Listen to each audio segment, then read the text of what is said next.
بسم اللہ الرحمن الرحیم۔ السلام علیکم محترم ناظرین و سامعین، آپ سن رہے ہیں دیوتا۔ تو آئیے بڑھتے ہیں کہانی کی جانب۔ وہاں پاشا تمہاری طاق میں ہوگا، مگر تم نے تو اس کی بیوی مریم کا حوالہ دے کر اسے میری کوٹھی سے بھگا دیا تھا۔ ہاں، کوٹھی سے بھگا دیا ہے، دہلی شہر سے نہیں بھگایا ہے۔ وہ کہیں چھپ کر رہے گا، جیسا کہ تم نے بتایا ہے کہ وہ پوجا کا دیوانہ ہے، تو پھر سمجھ لو اس حسینہ کو حاصل کرنے کے لیے اچانک ہی کہیں سے آ کر تمہاری گردن دبوچ لے گا۔ یہ پاشا تو میرے لیے مصیبت بن گیا ہے، میں کیا کروں؟ میں اس مصیبت کو دہلی سے باہر بھگا دوں گا، آج رات وہاں جاؤں گا، اسی لیے کہتا ہوں تم وہاں نہ جاؤ۔ نہیں جاؤں گی۔ ویسے تم نے ابھی تک یہ نہیں بتایا کہ ہندوستان کس چکر میں آئے ہو؟ جناب علی اسد اللہ تبریزی نے ہدایات دی تھیں کہ وہ 2 چشمی ہیرے تمہیں دے دوں۔ دوسری ہدایت یہ ہے کہ پاشا کی نگرانی کروں اور اسے یہاں کے شمالی علاقے میں نہ رہنے دوں۔ کیا اتنے معمولی سے کام کے لیے آئے ہو؟ یہ معمولی کام ہوتا تو جناب تبریزی صاحب مجھے یہاں نہ بھیجتے۔ معلوم ہوتا ہے میرے دیس کے خلاف کوئی سیاسی چال چلنے یا کوئی بڑا ہاتھ مارنے آئے ہو اور مجھ سے چھپا رہے ہو۔ میں تم سے جھوٹ نہیں بولوں گا، یقین کرنا چاہو تو کر لو۔ جناب تبریزی صاحب نے مجھے اندھیرے میں رکھا ہے اور ہم میں سے کوئی ان سے سوال نہیں کرتا۔ وہ جو ہدایات دیتے ہیں ہم اس پر عمل کرنا شروع کر دیتے ہیں۔ عمل کے دوران معلوم ہوتا رہتا ہے کہ ہم کتنے سنگین معاملات میں الجھتے جا رہے ہیں اور خود کو مکڑی کے جال سے نکالتے جا رہے ہیں۔ میں تم سے رابطہ کرتی رہوں گی، وعدہ کرو مجھ سے کچھ نہیں چھپاؤ گے، مجھے بتاتے رہو گے کہ یہاں کیا کر رہے ہو۔ جب میں وعدہ کرتا ہوں تو ضرور پورا کرتا ہوں، اس لیے وعدہ نہیں کروں گا۔ یعنی کوئی ایسا اہم معاملہ میرے دیس کے خلاف ہے جس کا ذکر کرو گے تو میں راستے کی رکاوٹ بن جاؤں گی؟ وہ مسکرا کر بولا، میری جان، میں چاہوں گا کہ تم رکاوٹ بننے کے ہی بہانے میرے پاس آتی جاتی رہو، تو پھر اسی بہانے بتا دو، میں آتی جاتی رہوں گی۔ تم بارہا آزما چکی ہو کہ میں جھوٹ نہیں بولتا ہوں، اس سے زیادہ سچ کیا ہوگا کہ مجھے سچ معلوم ہوتا تو میں صاف کہہ دیتا کہ بابا صاحب کے ادارے کا معاملہ ہے، میں نہیں بتاؤں گا۔ تو پھر صاف کہہ دو کہ مجھے غیر سمجھتے ہو بلکہ دشمن سمجھتے ہو اور یہاں میرے ملک سے دشمنی کرنے آئے ہو۔ اگر دشمن سمجھتا تو کیا تمام رات تم میرے بستر پر ہوتی؟ کھڑکی سے باہر نہ پھینک دیتا؟ 2 راتیں گزر چکی ہیں اور میں تمہیں کلیجے سے لگاتا آ رہا ہوں، پھر بھی تم میری محبت پر شبہ کرتی ہو۔ تم اپنے کسی اہم راز پر محبت کا شہد لگا کر مجھ سے نہ چھپاؤ۔ جب تم کچھ بتانا نہیں چاہتے ہو تو اسی طرح باتیں بناتے ہو۔ ٹھیک ہے، میں ہی پاگل ہو رہی تھی تمہارے پیچھے، تمہارے لیے اپنی روپوشی کا اصول توڑ دیا، اب ایسی غلطی نہیں کروں گی۔ میں جا رہی ہوں، پھر کبھی تمہاری زندگی میں نہیں آؤں گی۔ وہ اسے بازوؤں میں سمیٹ کر بولا، کیوں خامخواہ ناراض ہو رہی ہو؟ وہ خود کو چھڑا کر الگ ہو گئی، بستر سے اٹھ کر باتھ روم میں چلی گئی، غسل وغیرہ سے فارغ ہو کر لباس تبدیل کر کے جانے لگی۔ پارس نے راستہ روک کر کہا، اتنے رنگین لمحات گزارنے کے بعد موڈ خراب کر کے نہ جاؤ۔ وہ اس کے سینے پر نازک سا گھونسا مار کر بولی، اپنا سب کچھ ہار چکی ہوں، اب مجھ میں ایسی بات نہیں رہی ہے جسے تمہیں للچاؤں اور اپنی بات منواؤں۔ میری جان، تمہارے حسن و شباب میں 440 وولٹ کا کرنٹ ہے، تمہارے تو ایک ایک جلوے سے جھٹکے لگتے ہیں، میں تمہیں ناراض ہو کر جانے نہیں دوں گا۔ تو پھر بتاؤ وہ اہم معاملہ کیا ہے؟ پارس نے ایک سرد آہ بھری، پھر کہا، بتانا ہی پڑے گا۔ وعدہ کرو تم میرے لیے مشکلات پیدا نہیں کرو گی۔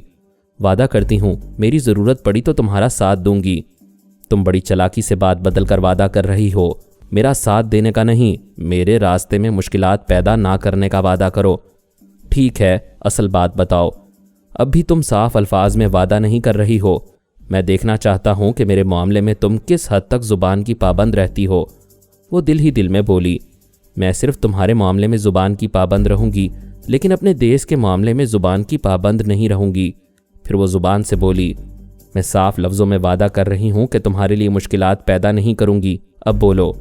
وہ بولا، تمہارے ملک میں جو یہودی سفیر آیا ہے میں اس کی چھٹی کرنے آیا ہوں، اس سے تمہاری کیا دشمنی ہے جبکہ وہ ہماری دیس کی بھلائی کے لیے آیا ہے، تمہارے دیس کی بھلائی اور کشمیری مسلمانوں کی تباہی کے لیے آیا ہے۔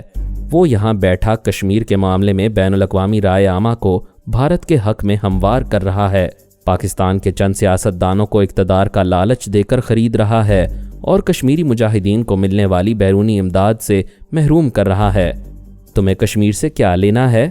کشمیر کا قرض ہم پر اور ہمارے باپ دادا پر ہے، وہ قرض اتارنا ہے اب سے 70 برس پہلے میرے دادا کشمیر سے آ کر پنجاب کے ایک علاقے شاہکوٹ میں آباد ہوئے تھے۔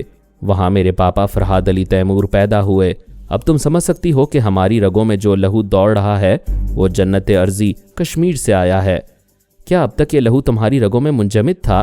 اب کشمیر کے معاملے میں لہو کیوں گرم ہو رہا ہے؟ تمہارے سوال کا جواب مجھ پر قرض ہے۔ پہلے میں جناب تبریزی صاحب سے سوال کروں گا کہ وہ کشمیر، افغانستان اور بوسنیا وغیرہ کے معاملات میں خاموش کیوں رہے؟ دراصل جب تک ہمیں ان سے ہدایات نہیں ملتی ہیں تب تک پاپا بھی ایسے کسی معاملے میں نہیں پڑتے ہیں۔ کیا یہ تمہارے بزرگ تبریزی صاحب کی بے حسی نہیں ہے کہ وہ مسلمان مجاہدین کی طرف توجہ نہیں دیتے ہیں؟ نہیں، جناب تبریزی صاحب کی گہری خاموشی اور حکمت عملی کو سمجھنا بہت مشکل ہے۔ جب میں سوال کروں گا اور وہ جواب دیں گے تو وضاحت ہو جائے گی کہ کشمیری یا کسی بھی اسلامی ملک کے مجاہدین سے غافل رہنے میں کیا مصلحت رہی ہے۔ میں تم سے رابطہ رکھوں گی اور تمہارے بزرگ کی مصلحت اندیشی کو سمجھوں گی۔ اب جا رہی ہوں۔ وہ بڑے پیار سے رخصت ہو گئی۔ اس کے جانے کے بعد پارس نے روم سروس کو کال کیا، بستر بدلنے اور کمرے کی صفائی کا حکم دیا، پھر باتھ روم میں چلا گیا۔ جناب تبریزی صاحب نے اسے نہ تو کسی یہودی سفیر کے خلاف ایکشن کے لیے بھیجا تھا اور نہ ہی یہ فرمایا تھا کہ وہ کشمیر کے معاملے میں کوئی رول ادا کرے۔ صرف یہ ہدایات تھیں کہ ہندوستان جاؤ، وہ 2 چشمی ہیرے شیتارا کو دے دو اور پاشا کو بھارت کے شمالی علاقوں میں نہ رہنے دو، یا پھر ان علاقوں میں اس کی مصروفیات کو ناکام بناتے رہو۔ انہوں نے اس سے زیادہ ہدایات نہیں دی تھیں، لیکن ہدایات کے پیچھے چھپے ہوئے مقصد کی نشاندہی ہو جایا کرتی تھی۔ شمالی علاقہ صرف دہلی کا نہیں تھا، کشمیر کا بھی تھا۔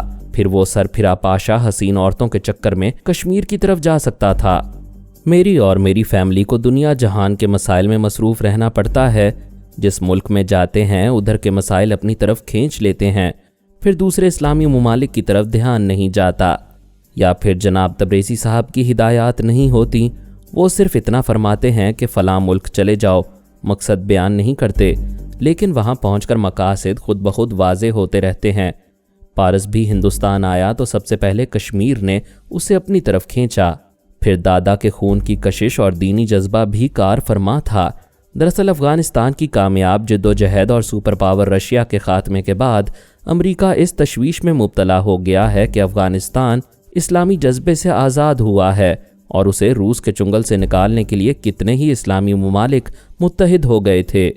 آئندہ یہ اسلامی ممالک امریکہ کے خلاف بھی متحد ہو سکتے ہیں۔ امریکہ کی کوشش ہے کہ کشمیر کی تحریک آزادی پروان نہ چڑھے، لیکن 1987 سے لے کر 1993 تک کشمیری مسلمانوں کی نئی نسل نے جن عزائم سے مسلح ہو کر جدوجہد جاری رکھی ہے، یہ عزائم، یہ جذبات افغانستان کی کامیاب جدوجہد سے حاصل ہوئے ہیں۔ آج کے کشمیری جوانوں کا عزم ہے کہ افغانی روس کو پسپا کر سکتے ہیں تو وہ بھارت کے سیاسی عزائم کو کچل کر آزادی ضرور حاصل کر سکتے ہیں۔ پارس غسل وغیرہ سے فارغ ہو کر پھر بستر پر آ کر لیٹ گیا۔ بستر اور کمرہ صاف ستھرا ہو گیا تھا۔ وہ رات بھر کا جاگا ہوا تھا۔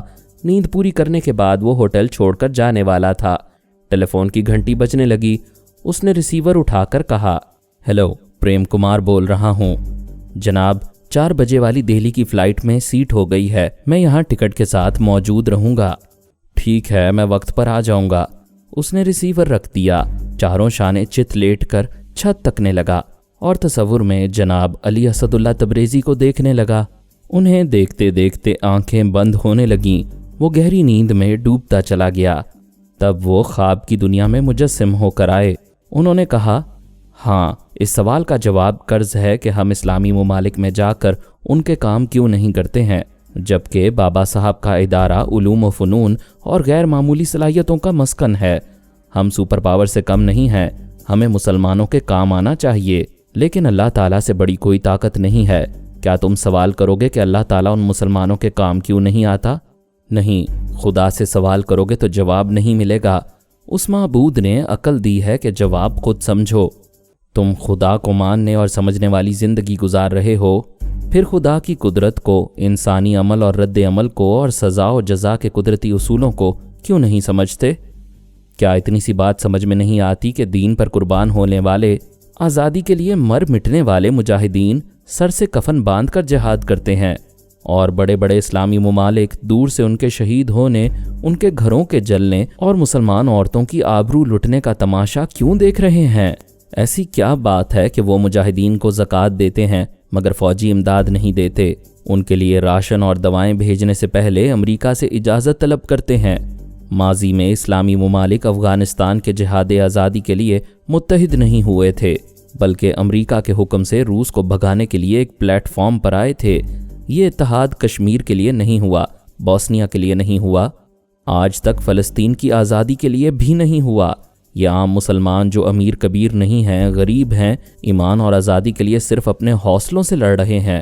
ان کے حوصلوں سے شرمندہ ہو کر امیر کبیر اسلامی ممالک ان کی تھوڑی بہت مدد کرنے پر مجبور ہوتے ہیں۔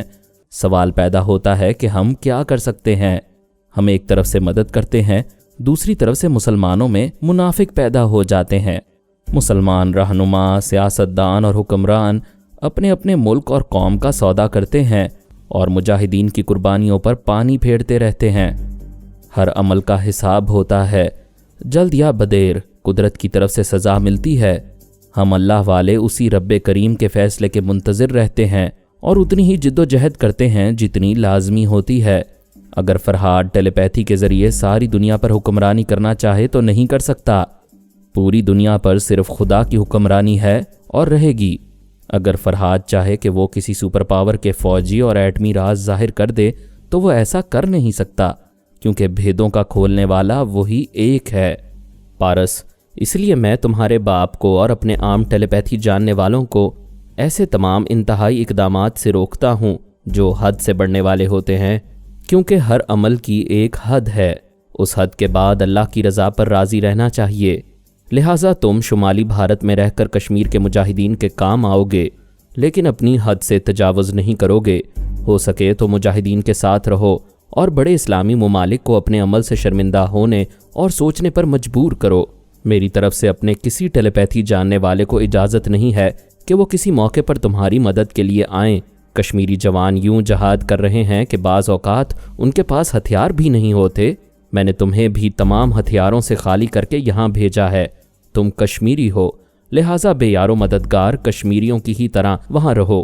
تمہارا دماغ مکفل ہو چکا ہے، کوئی خیال خوانی کرنے والا یا والی نہیں آئے گی۔ تمہاری آواز اور لہجہ بدل چکا ہے، تمہاری لا علمی میں پاشا تمہاری گفتگو نہیں سن سکے گا۔ میں جا رہا ہوں، فی امان اللہ۔ پارس کی آنکھ کھل گئی۔ صبح 9 بجے اس کی آنکھ لگی تھی، وہ دوپہر 2 بجے بیدار ہو گیا۔ جاگنے کے بعد تھوڑی دیر تک ہاتھ پاؤں پھیلا کر بستر پر لیٹا رہا اور جناب تبریزی صاحب کی باتوں کو یاد کر کے ان پر غور کرتا رہا۔ پھر فون کی گھنٹی سن کر اٹھ بیٹھا۔ اس نے ریسیور اٹھا کر کان سے لگایا۔ دوسری طرف سے شیتارا کی آواز آ رہی تھی۔ ہیلو پریم کمار، میں تارا بول رہی ہوں۔ اس نے پوچھا، تم کون تارا ہو جی؟ کس کو مانگتی ہو؟ اوہ پریم، آواز بدل کر مذاق نہ کرو۔ میں نے ہوٹل سے معلوم کیا ہے تم نے کمرہ چھوڑا نہیں ہے۔ میں نے خیال خوانی کے ذریعے رابطہ کرنا چاہا، لیکن تمہاری آواز اور لہجے کے مطابق تمہارے دماغ میں جگہ نہیں ملی، بلکہ تمہارا دماغ ہی نہیں ملا۔ اس کا تو یہی مطلب ہوا کہ تم نے آواز اور لہجہ تبدیل کر لیا ہے۔ اے مائی، تم کیا کہہ رہی ہو؟ کبھی کہتی ہو میرے دماغ میں جگہ نہیں مل رہی ہے، کبھی کہتی ہو میرا دماغ نہیں ہے۔ میرے کو معلوم پڑتا ہے تمہارا دماغ نہیں ہے۔ پارس نے گفتگو کے دوران اسے اپنے اندر محسوس کیا۔ وہ معلوم کرنا چاہتی تھی کہ دوسری آواز میں بولنے والا کون ہے، مگر جناب تبریزی صاحب نے اس پر ایسا روحانی عمل کیا تھا کہ کوئی خیال خوانی کرنے والا اس کے چور خیالات نہیں پڑھ سکتا تھا۔ شیتارا کو اس کے خیالات پڑھ کر معلوم ہوا کہ وہ پارس نہیں، کوئی اجنبی ہے۔ وہ بولی، تمہارے خیالات پڑھ کر معلوم ہو رہا ہے کہ تم وہ پریم کمار نہیں ہو، مگر تمہارا نام بھی پریم کمار ہے۔ تم نے ہوٹل والوں سے پریم کمار کے کمرے کا فون طلب کیا ہے تو ظاہر ہے مجھ سے ہی بات کرو گی۔ ویسے مائی، تم میرے پیچھے کیوں پڑ گئی ہو؟ وہ غصے سے بولی، شٹ اپ، میں مائی نہیں ہوں۔ کیا جوان چھوکری ہو؟ شیتارا نے ریسیور رکھ دیا۔ وہ مدراس کے ایک 5 اسٹار ہوٹل میں تھی، سوچ رہی تھی یہ پارس کہاں گم ہو گیا ہے۔ میں نے کہا تھا اس سے رابطہ رکھوں گی، پھر میری خیال خوانی کی لہروں کو اس کا دماغ کیوں نہیں مل رہا؟ ایک شبہ تھا کہ وہ جان بوجھ کر غائب ہو گیا ہے، اور دل کہتا تھا کہ ان کے درمیان کوئی کشیدگی نہیں ہے، پھر وہ اپنی تارا سے کیوں دور ہوگا؟ وہ کشمکش میں تھی، اپنے دل میں اس کے لیے بے انتہا محبت رکھنے کے باوجود یہ تشویش تھی کہ وہ اس کے دیس کو نقصان پہنچانے آیا ہے۔ اگر اس نے پارس کے راستوں میں رکاوٹیں پیدا کیں تو وہ یہودی سفیر کو قتل کر دے گا یا اسے یہاں سے بھاگنے پر مجبور کر دے گا، اور ایسا نہیں ہونا چاہیے۔ اس نے دائی ماں سے کہا، میری ڈائری نکالو اور انٹیلیجنس کا نمبر ڈائل کرو۔ دائی ماں نے اٹیچی سے ڈائری نکالی، اس میں انٹیلیجنس کے چیف افسر کا نمبر دیکھا، پھر موبائل پر رابطہ کیا۔ دوسری طرف سے ماتحت نے پوچھا، ہیلو، کون؟ اپنا نام اور کام بتائیں۔ شیتارا نے دائی ماں کی زبان سے کہا، میں چیف سے بات کرنا چاہتی ہوں۔ دیوی جی، آپ اپنا نام اور کام پہلے نوٹ کروائیں۔ وہ ماتحت کے پاس پہنچ گئی۔ اس نے اس کی مرضی کے مطابق انٹرکام کے ذریعے صاحب سے کہا، آپ کا ایک بہت ضروری فون ہے، اٹینڈ کر لیں۔ صاحب نے ریسیور اٹھا کر کہا، ہیلو، میں بول رہا ہوں۔ شیتارا نے کہا، میں بھی بول رہی ہوں۔ دہلی میں جو آج اسرائیلی سفیر آیا ہے اس کی جان خطرے میں ہے۔ قاتل آج کسی وقت بھی دہلی پہنچنے والا ہے۔ تم کون ہو اور یہ سب کچھ کیسے جانتی ہو؟ شریمان، میں ٹیلیپیتھی جانتی ہوں۔ اس ودیا کے ذریعے لوگوں کے دماغوں میں گھس کر ان کے خطرناک ارادوں کو پڑھ لیتی ہوں۔ یہ کیا بکواس ہے؟ اس رگو ناتھ نے کس پاگل سے بات کرنے کے لیے کہہ دیا ہے؟ وہ ریسیور رکھ کر غصے سے ماتحت کو بلانا چاہتا تھا، اسی وقت اپنے دماغ میں آواز سنی، ٹیلیپیتھی بکواس نہیں ہے، ماتحت کو نہ بلاؤ، میں نے اس بیچارے کو رابطہ کرنے پر مجبور کیا تھا، تم بھی مجبور ہو، میری مرضی کے بغیر کسی کو کمرے میں نہیں بلاؤ گے۔ وہ اپنی کرسی سے اٹھنا چاہتا تھا، اٹھ نہ سکا۔ وہ بولی، یہی ٹیلیپیتھی ہے، تم میری مرضی کے بغیر اٹھ نہیں سکو گے۔ تم کون ہو؟ کیا چاہتی ہو؟ میں دیس بھگت ہوں، اپنا نام بتا کر نام نہیں کرنا چاہتی۔ مجھ پر بھروسہ نہیں کرو گے تو میں خیال خوانی کے ذریعے ملٹری انٹیلیجنس کے اعلیٰ آفیسر کے پاس پہنچ جاؤں گی۔ کیا تم اسرائیلی سفیر کی جان بچا کر اپنے سروس ریکارڈ میں ایک کارنامے کا اضافہ نہیں کرو گے؟ میں ایسا کروں گا۔ مجھے بتاؤ، اسرائیلی سفیر کا دشمن کون ہے؟ اس کی نشاندہی کرو گی تو اسے گرفتار کیا جا سکے گا۔ وہ مسلمان ہے، پیرس سے آیا ہے، اسے کشمیر کے مسلمانوں سے دلچسپی ہے، وہ ان مسلمانوں کی اچھی خاصی مدد کرے گا۔ اس کا قیام کسی بڑے ہوٹل میں ہوگا۔ اس کا نام اور حلیہ بتاؤ۔ وہ اپنا نام اور حلیہ بدلتا رہتا ہے۔ آج دوپہر سے جتنے ملکی اور غیر ملکی مسافر ہوٹلوں میں قیام کر رہے ہیں ان پر نظر رکھو گے تو شاید وہ نظروں میں آ جائے گا۔ کیا تم ٹیلیپیتھی کے ذریعے ہم سے تعاون کرتی رہو گی؟ بے شک، میں تمہارے پاس آتی جاتی رہوں گی، ابھی جا رہی ہوں۔ وہ دماغی طور پر حاضر ہو گئی۔ دائی ماں نے پوچھا، یہ تو نے کس قاتل کے بارے میں اطلاع دی ہے؟ پارس ایک یہودی سفیر کو قتل کرنا چاہتا ہے۔ دائی ماں نے حیرانی سے پوچھا، کیا تو پارس کو گرفتار کرائے گی؟ ماں جی، آج تک ہوا کو کسی نے قید کیا ہے؟ ہوا غبارے میں قید ہو جاتی ہے، پھر رفتہ رفتہ غبارہ پچکنے لگتا ہے، ہوا آخر آزاد ہو جاتی ہے۔ جب تو جانتی ہے کہ وہ گرفت میں نہیں آئے گا تو پھر اس کے خلاف اطلاع کیوں دے رہی ہے؟ میں چاہتی ہوں اس کے راستے میں اتنی دشواریاں پیدا ہوں کہ وہ سفیر کو نہ قتل کر سکے نہ یہاں سے بھگا سکے۔ وہ کوششیں کرتا رہے گا، ناکام ہوتا رہے گا، اور مجھے معلوم ہوتا رہے گا کہ مجھ سے چھپنے والا کیا کرتا پھر رہا ہے۔ کیا اس نے یہ نہیں بتایا کہ ہمارے ملک میں کیا کرنے آیا ہے؟ کیا صرف قتل کا منصوبہ ہے؟ قتل کرے گا اور چلا جائے گا؟ نہیں جائے گا، وہ کشمیری ہے، کشمیر میں مسلمانوں کے لیے کچھ کرنے آیا ہے۔ وہ آدھی بات بتاتا ہے اور آدھی پیٹ میں رکھتا ہے، مگر میں بھی ضدی ہوں، پیچھا نہیں چھوڑوں گی۔ دیکھوں گی کہ ہماری بھارتی پالیسی کے خلاف کشمیریوں کے لیے کیا کرے گا، اسے ناکام ہو کر جانا پڑے گا۔ تارا تیری مت ماری گئی ہے، جس کی آغوش میں کھیلتی ہے اور ہارتی ہے اسی سے جیت جانا چاہتی ہے۔ وہاں میں شوق سے ہارتی ہوں، یہاں میں اپنے دیس کی خاطر اسے شکست دوں گی۔ بیٹی، وہ بہت پہنچا ہوا ہے، کیا تو اندازہ کر سکتی ہے کہ وہ اب تک کیسی چالیں چل چکا ہوگا؟ واقعی یہ شیتارا کی آتما اور پرماتما کو بھی معلوم نہیں تھا کہ وہ صبح اسے رخصت کرتے وقت ہی چال چل چکا تھا۔ اس نے کہا تھا کہ وہ دہلی نہ جائے، 2 دنوں تک دہلی والی کوٹھی سے دور رہے، کیونکہ پاشا اس کی اور پوجا کی طاق میں ہوگا اور پوجا کو حاصل کرنے کے لیے اس کی گردن دبوچ لے گا۔ یہ شیتارا کے تحفظ کے لیے نیک مشورہ تھا، اس لیے وہ مدراس چلی گئی تھی اور نیک مشورہ دینے والے کو پریشانی میں مبتلا کرنے کے لیے انٹیلیجنس کے چیف سے کہا تھا کہ وہ مسلمان قاتل کسی بڑے ہوٹل میں قیام کرے گا، جبکہ وہ شیتارا کو دہلی سے دور بھیج کر اسی کی کوٹھی میں رہنے کا ارادہ کر چکا تھا۔ اصل ارادہ یہ تھا کہ اس کوٹھی میں رہ کر پاشا کو ٹریپ کرے گا، یقین تھا کہ وہ پوجا کی خاطر شیتارا کی طاق میں ہوگا۔ اگر کسی عورت کو اس کوٹھی میں داخل ہوتے دیکھے گا تو ضرور اس کی گردن دبوچنے آئے گا۔ وہ دہلی کی فلائٹ میں سوار ہونے کے لیے 1 گھنٹہ پہلے ایئرپورٹ پہنچا۔ وہاں بابا صاحب کے ادارے کا ایک جاسوس موجود تھا، اس کے ساتھ ایک حسین عورت تھی۔ جاسوس نے اسے ٹکٹ دیا، پھر حسینہ سے تعارف کرایا۔ سر، یہ حیدرآباد کی طوائف آفت جان ہے۔ مجھے شیتارا اور پوجا کی جو جسامت اور قد بتایا گیا تھا اسی کے مطابق میں اسے لایا ہوں، کیا یہ چلے گی؟ وہ پارس کو مسکرا کر دیکھ رہی تھی۔ وہ اسے سر سے پاؤں تک دیکھ کر بولا، ٹھیک ہے، اس کی خوبیاں بتاؤ۔ وہ بولی، اے میاں، سرے عام کیا پوچھتے ہو؟ خوبیاں دیکھنی ہو تو کوٹھے میں آؤ، جلوے دیکھو گے تو غش پہ غش کھاؤ گے۔ ویسے سچی بولتی ہوں میاں، تم ہو بڑے چکنے، میرے کو تو پسند آ گئے ہو۔ پارس نے کہا، پلیز کام کی بات کرنے دو، میں خوبیاں معلوم کرنا چاہتا ہوں اور خوبیوں کا تعلق تمہارے حسن و شباب سے نہیں۔ کیا تم ایکٹنگ کر سکتی ہو؟ ہائے کیا سوال مارتے ہو میاں، اب ان کا پیشہ یہی ہے، جس مزاج کا گاہک ہوتا ہے اسی مزاج کے مطابق ناچتی ہوں۔ پارس نے اٹیچی سے ایک ننھا سا کیسٹ ریکارڈر نکال کر پوچھا، اس میں ایک عورت کی آواز ہے، کیا یہ آواز سن کر تم بالکل اسی طرح بول سکتی ہو؟ آفت جان نے ریکارڈر لیا، ہیڈ فون کو کانوں سے لگایا، پھر اسے آن کر کے سننے لگی۔ پارس نے پچھلی رات اس ریکارڈر کو سرحانے چھپا کر رکھا تھا۔ رات کو جب بھی شیتارا بولتی رہی اس کی آواز ریکارڈ ہوتی رہی۔ آفت جان نے مسکراتے ہوئے کہا، ہائے میاں، یہ تو بڑے جذباتی انداز میں بول رہی ہے، کیا بستر میں ریکارڈنگ کی ہے؟ وہ جھینپ کر بولا، پلیز اس عورت کے بولنے کے انداز پر غور کرو۔ غور کیا کرنا ہے، بستر پر لے چلو، بولتی ہوں۔ وہ جاسوس سے بولا، تم اسے کہاں سے پکڑ لائے ہو؟ یہ تو صرف اپنے انداز دکھاتی رہے گی۔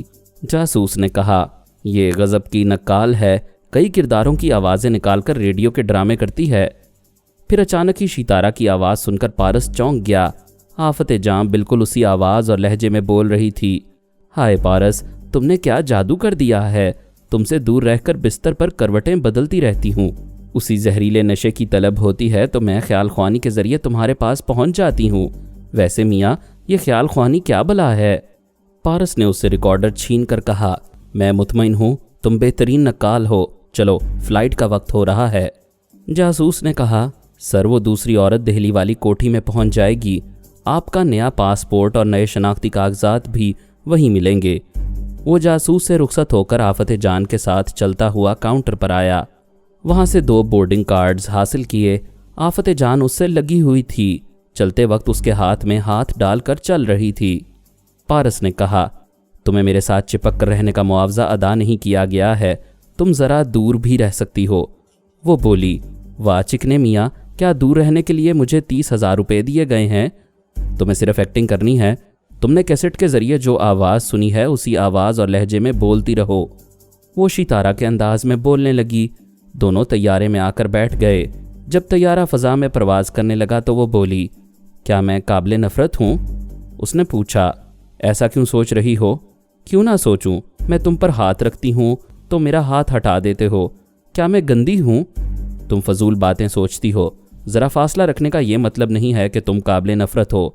وہ خوش ہو کر بولی، تو پھر میں قابل محبت ہوں؟ ہاں تم بہت اچھی ہو، اگر میرے مشوروں پر عمل کرو تو اور اچھی لگو گی۔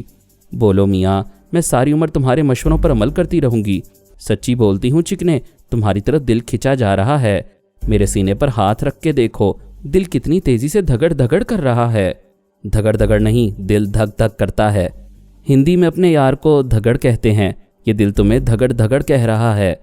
پارس نے تکلیف سے کراہتے ہوئے کہا، یا اللہ میری آبرو خطرے میں ہے، وہ کمبخت کہاں سے یہ مال اٹھا لایا ہے؟ وہ ہنستی ہوئی بولی، تم مجھے مشورے دے رہے تھے؟ میرا پہلا اور آخری مشورہ ہے کہ اپنی گفتگو اور چال ڈھال میں بازاری انداز اختیار نہ کرو، یا پھر مجھے بازاری مال سمجھ کر نہ چھیڑو۔ وہ پھر ہنسنے لگی، پھر اس کے قریب جھک کر سرگوشی میں بولی، یہ چکر کیا ہے؟ ٹکٹ پر تمہارا نام پریم کمار ہے، وہ کیسٹ والی تمہیں پارس کہہ رہی تھی، اور دہلی پہنچ کر تمہارا نیا پاسپورٹ اور نئی شناخت کے کاغذات ملنے والے ہیں۔ پارس نے بھی سرگوشی میں پوچھا، کیا تمہیں ڈر نہیں لگ رہا ہے؟ تم ایک ایسے شخص کے ساتھ ہو جو اپنا نام اور اپنی شناخت تبدیل کرتا رہتا ہے۔ وہ پھر سرگوشی میں بولی، اور تمہیں ڈر نہیں لگ رہا ہے کہ میں تھانے میں مخبری کروں گی تو تم غیر ملکی جاسوس سمجھے جاؤ گے اور گرفتار کر لیے جاؤ گے؟ آفت جان، جس شخص نے تمہیں 30,000 دیے ہیں اور تم سے آج ایک رات کا سودا کیا ہے، وہ ہمارا بہت ہی تجربہ کار جاسوس ہے۔ اس نے سودا کرنے سے پہلے تمہاری پوری ہسٹری معلوم کی ہوگی۔ ہاں میاں، ہر سودا کرنے والے کو یہ خوش فہمی ہوتی ہے کہ اس نے بازاری عورت کو سمجھ لیا ہے، مگر نہیں، کوئی نہیں سمجھ پاتا۔ تو پھر تم سمجھا دو کہ تمہیں کیسے سمجھا جائے۔ میرے چکنے، یہ جو بازاری عورت ہوتی ہے، یہ گھریلو عورت سے گہری اور پارسا عورت سے زیادہ معصوم ہوتی ہے۔ بازار میں اس کی آبرو لٹ جاتی ہے، مگر اس کی روح کی معصومیت برقرار رہتی ہے۔ جوانی کے پہلے احساس کے ساتھ وہ جس نوجوان کو چاہتی ہے، وہ نوجوان جب تک اس کا گھونگھٹ اٹھانے نہیں آتا تب تک وہ ہر رات لٹنے کے باوجود کنواری رہتی ہے۔ آبرو اس مسرور جذبے کا نام ہے جو عورت اپنے محبوب کو دیتی ہے، اور آج تک میں نے یہ آبرو کسی کو نہیں دی ہے۔ تم عجیب عورت ہو، تھانے میں مخبری کی بات کرتے کرتے جذباتی باتوں میں ڈوب رہی ہو۔ مخبری کیا کرنا ہے میاں، زندگی صرف 2 دن کی ہے، ان 2 دنوں میں دشمنی کر لو یا دوستی۔ میں تو دوستی اور محبت کرتی رہتی ہوں۔ بڑی دلچسپ ہم سفر تھی۔ سفر کی طوالت کا احساس نہیں ہونے دیا۔ وہ دہلی پہنچ گئے۔ ایئرپورٹ پر پولیس والے خاصی تعداد میں نظر آ رہے تھے۔ وہ مختلف شہروں سے آنے والے مسلمان مسافروں کو روک رہے تھے۔ پارس کو یہ بات کھٹک گئی۔ دماغ میں بات آئی، شیتارہ دشواریاں پیدا کرنے کی ابتدا کر چکی ہے یا کوئی اور بات ہے؟ وہاں بھی بابا صاحب کے ادارے کا ایک جاسوس موجود تھا۔ اس نے مصافحہ کرتے ہوئے کہا، سر، ہم نے کوٹھی کے پرانے چوکیدار کو غائب کر دیا ہے۔ اب چوکیدار کی جگہ ہمارا آدمی ہے۔ کوٹھی کے مقفل دروازے کھول دیے گئے ہیں۔ پارس نے پوچھا، کیا پاشا ادھر دیکھا گیا ہے؟ سر، ہمیں اب تک پاشا کی کوئی تصویر نہیں ملی۔ ہم اسے صورت سے نہیں پہچانتے ہیں، لیکن جیسا حلیہ اور ڈیل ڈول بتایا گیا ہے، ایسا پہاڑ جیسا شخص 2 بار کوٹھی کے سامنے سے گزر کر گیا ہے۔ پھر تو مرغا پھنسنے کے لیے خود ہی بے قرار ہے۔ یہ پولیس والے مسلمان مسافروں کو کیوں روک رہے ہیں؟ پتہ نہیں سر، آج ہی مسلمان مسافروں کے ساتھ سختی ہو رہی ہے، پہلے کبھی ایسا نہیں ہوا۔ ایک کام کرو، اپنے کسی آدمی سے کہو وہ اسرائیلی سفارت خانے جائے اور معلوم کرے کہ وہاں بھی پولیس کا ایسا ہی ہجوم ہے یا نہیں۔ سر، میں 2 گھنٹے پہلے وہاں سے گزرا تھا۔ آپ کو اسرائیلی سفارت خانہ کیوں یاد آیا سر؟ وہاں بھی پولیس کا ہجوم ہے؟ بات سمجھ میں آ گئی، چلو یہاں سے۔ وہ تینوں باہر آ کر کار میں بیٹھ گئے۔ کار آگے بڑھنے لگی۔ آفت جان اچانک کراہنے لگی۔ پارس کے بازو کو دونوں ہاتھوں سے جکڑ کر بولی، پلیز مجھے فوراً کسی قریبی ہسپتال میں لے چلو، بہت تکلیف ہو رہی ہے۔ جاسوس ایک قریبی ہسپتال کے احاطے میں کار لے آیا۔ آفت جان نے ہینڈ بیگ اٹھا کر کہا، میں تمہارے لیے مسئلہ نہیں بنوں گی، ابھی ٹریٹمنٹ سے ٹھیک ہو جاؤں گی۔ وہ پارس کے سہارے چلتی ہوئی ڈاکٹر کے چیمبر میں آ گئی۔ تکلیف سے کراتی ہوئی کرسی پر بیٹھ گئی۔ ڈاکٹر نے کہا، بیڈ پر آ کر لیٹ جاؤ اور پلیز آپ لوگ باہر چلے جائیں۔ پارس جاسوس کے ساتھ ڈاکٹر کے چیمبر سے باہر آ گیا، پھر آہستگی سے بولا، کہیں یہ فراڈ تو نہیں کر رہی ہے؟ جاسوس کا سر جھکا ہوا تھا۔ وہ دیوار سے ٹیک لگائے گہری سوچ میں ڈوب گیا تھا۔ پارس نے کہا، جیکی نے آفت جان کا انتخاب کیا تھا اور جیکی کبھی دھوکہ نہیں کھاتا ہے۔ تمہارا کیا خیال ہے ہومر؟ جاسوس ہومر نے چونک کر سر اٹھایا، پھر پوچھا، سر آپ نے کچھ کہا؟ پارس نے پوچھا، تم کہاں کھو گئے ہو؟ کیا تمہیں خطرے کا احساس ہے؟ کیسا خطرہ سر؟ ڈاکٹر نے دروازے کو اندر سے بند کر لیا ہے، کیا وہ ہمارے خلاف بیان نہیں دے رہی ہوگی؟ ہومر ہنسنے لگا۔ ہنستے ہنستے اس کی آنکھوں میں آنسو آ گئے۔ وہ بولا، سر، بمبئی میں جیکی نے آپ کو اس کے بارے میں، یعنی کہ آفت جان کے بارے میں کچھ نہیں بتایا تھا؟ صرف اتنا بتایا تھا کہ آفت جان کام آنے والی عورت ہے اور بہترین نقال ہے۔ سر، وہ بہت بڑی اداکارہ بھی ہے۔ ہنستے ہنستے اپنی ذات کو دلچسپ بناتے ہوئے مر رہی ہے۔ وہ مر رہی ہے، اسے بلڈ کینسر ہے سر۔ کیا؟ پارس نے شدید حیرانی اور بے یقینی سے ہومر کو دیکھا۔ ہومر نے کہا، ہر ماہ کی 15 تاریخ کو اس کے بدن کا تمام خون نکال کر اسے نیا خون دیا جاتا ہے، اور وہ ہر بار نئے خون کے لیے 30,000 روپے دیتی ہے۔ ہم نے اسی لیے آج ایک رات کے معاوضے کے طور پر اسے 30,000 دیے ہیں۔ پارس کی آنکھوں کے سامنے آفت جان کا مسکراتا ہوا چہرہ گھومنے لگا۔ اس کی باتیں یاد آنے لگیں۔ اس نے کہا تھا، مخبری کیا کرنا ہے میاں، زندگی صرف 2 دن کی ہے، ان 2 دنوں میں دشمنی کر لو یا دوستی، میں تو دوستی اور محبت کرتی رہتی ہوں۔ پارس نے ایک ہاتھ سے سر کو پکڑ کر کہا، او خدایا، یہ ہستی کھیلتی زندگی کیسے اچانک مرنے کی دھمکی دینے لگتی ہے۔ اسے سلامتی دے خدایا،